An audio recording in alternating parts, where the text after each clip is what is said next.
Eiffel Tower in danger. The Eiffel Tower is one of the world's most famous sights. The 324-meter tall Iron Tower attracts millions of tourists to Paris every year.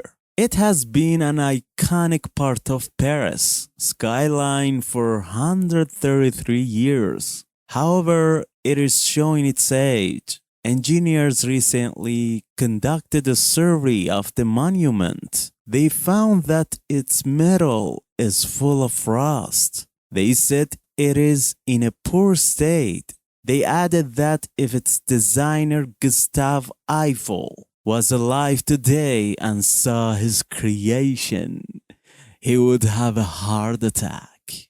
Engineers say there are many cracks in the iron.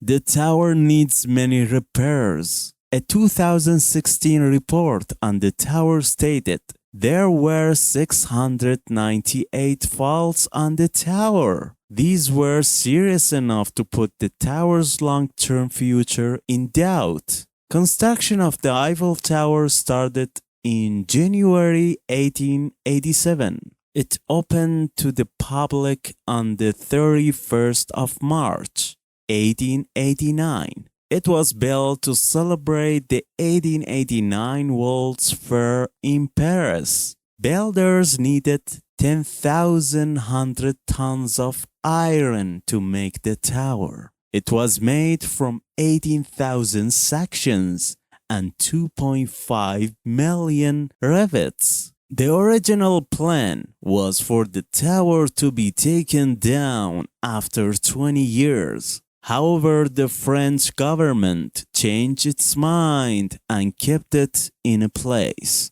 The tower is currently being repainted ahead of the 2024 Olympics. Engineers say painting the metal will not make the rust problem go away. They say the existing paint needs to be completely removed first. However, this will take too long and the tower would lose tourist revenue.